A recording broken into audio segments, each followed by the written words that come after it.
ఓం నమో వెంకటేశాయ. వాగ్బలం ప్రేక్షకులకు నమస్కారం. జూన్ నెలలో మకర రాశి వారికి ఏ విధంగా ఉందని తెలుసుకుంటే, రవి యొక్క మార్పు వల్ల మిథునంలో ప్రవేశిస్తాడు జూన్ 15వ తేదీన.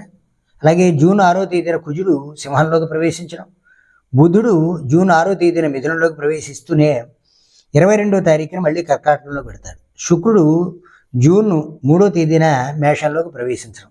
ఈ మకర రాశి వారికి ఏ విధంగా ఉందంటే, ఈ జూన్ నెలలో విజయాన్ని పొందేటువంటి గతం కోర్టు వివాదాలు ఏవైతే ఉన్నాయో అవన్నీ కూడా మీ తరపున న్యాయం వచ్చేటువంటి విధంగా కోర్టులో నెగ్గేటువంటి విషయంగా కనబడుతుంది. అలాగే కాంట్రాక్ట్ విషయంలో ఏవైతే వివాదపడినటువంటి డబ్బులు ఉన్నాయో అవి మళ్ళీ మీ చేతికి వచ్చేటువంటి అవకాశం ఉంది. తొందరగా ఆ రుణాలన్నీ కూడా మీ చేతికి వస్తాయి. అలాగే కొన్ని విషయాల్లో యువకులతో వివాదం వస్తుంది. ఆయుధాల పట్ల, వాహనాల పట్ల జాగ్రత్తగా ఉండాలి. అమ్మినటువంటి వాహనాలు ఏవైతే ఉన్నాయో అవి నష్టాన్ని ఇచ్చేటువంటి విధంగా ఉంటుంది.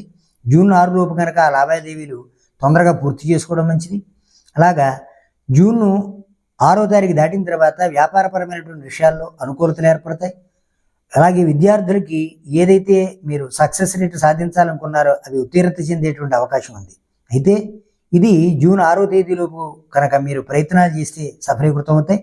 జూన్ 6 దాటిన తర్వాత 22వ తారీఖు దాటిన తర్వాత ఏదైనా చేద్దాం అనుకుంటే అప్పుడు ఇబ్బంది వచ్చేటువంటి పరిస్థితి. అంటే జూన్ 6 నుంచి 22 దాకా పర్వాలేదు, కానీ 22 దాటిన తర్వాత అననుకూలమైనటువంటి పరిస్థితులు వస్తాయి.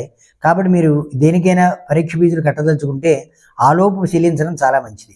ఇక విలువైనటువంటి వస్తువుల పట్ల కొంత జాగ్రత్తగా ఉండాలి.